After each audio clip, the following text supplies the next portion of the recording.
राष्ट्रपति पुतिन, राष्ट्रपति शी, राष्ट्रपति रामाफोसा, राष्ट्रपति बोल्सोनारो, नमस्कार।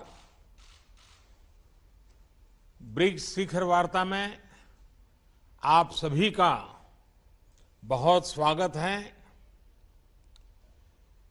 ब्रिक्स की 15वीं वर्षगांठ पर इस समिट की अध्यक्षता करना मेरे लिए और भारत के लिए खुशी की बात है।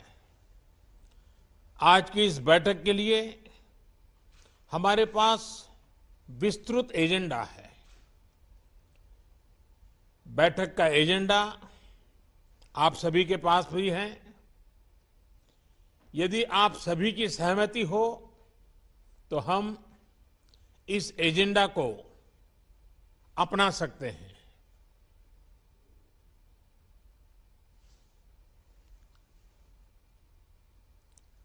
एजेंडा को स्वीकार किया जाता है। एक्सेलेंसीज,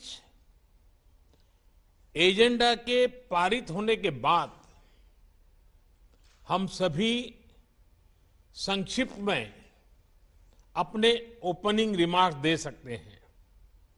पहले मैं अपने ओपनिंग रिमार्क दूंगा और फिर बारी बारी से आप सभी महानुभावों को आमंत्रित करूंगा। एक्सेलेंसीज, भारत की अध्यक्षता के दौरान हमें सभी ब्रिक्स पार्टनर्स में और सभी से भरपूर सहयोग मिला है और इसके लिए मैं आप सभी का बहुत बहुत आभारी हूं।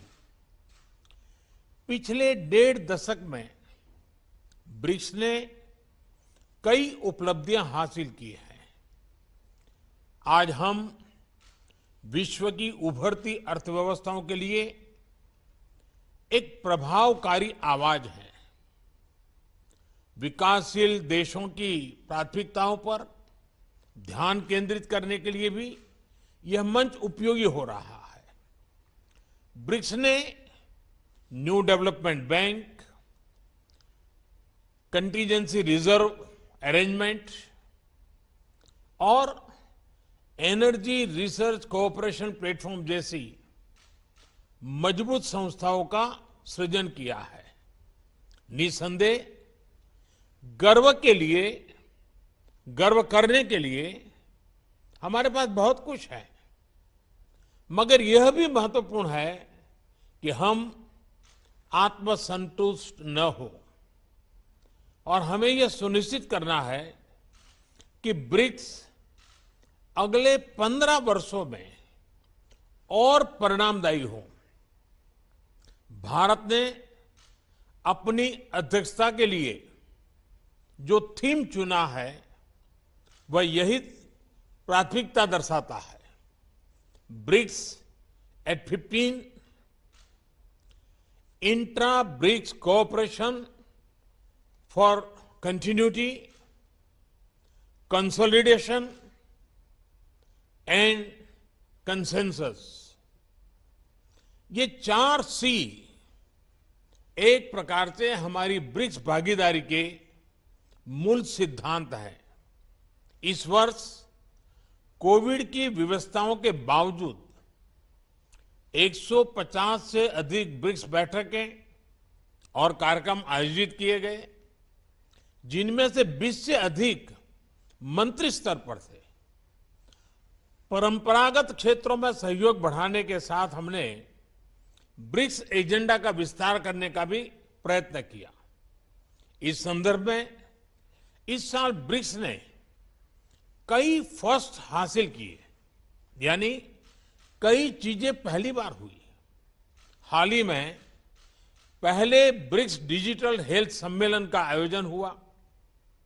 टेक्नोलॉजी की मदद से हेल्थ एक्सेस बढ़ाने के लिए यह एक इनोवेटिव कदम है। नवंबर में हमारे जल संसाधन मंत्री ब्रिक्स फॉर्मेट में पहली बार मिलेंगे। यह भी पहली बार हुआ कि ब्रिक्स ने मल्टीलेटरल सिस्टम की मजबूती और सुधार इस पर एक साझा पोजीशन ली। हमने BRICS counter terrorism action plan भी एडॉप्ट किया है। हमारी अंतरिक्ष एजेंसियों के बीच रिमोट सेंसिंग सैटेलाइट कॉन्स्टेलेशन समझौते से सहयोग का एक नया अध्याय शुरू हो रहा है।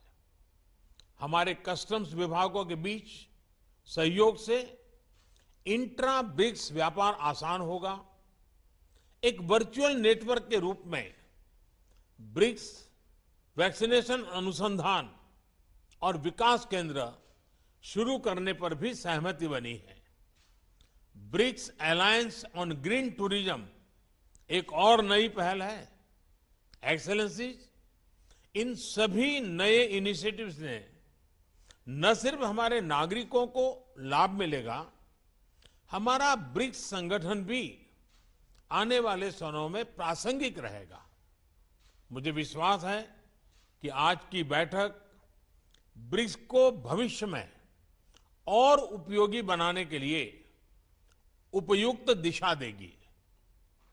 हम महत्वपूर्ण वैश्विक तथा क्षेत्रीय मुद्दों पर भी चर्चा करेंगे।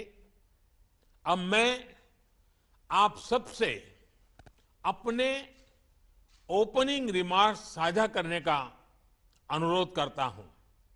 सबसे पहले मैं राष्ट्रपति श्री को आमंत्रित करता हूं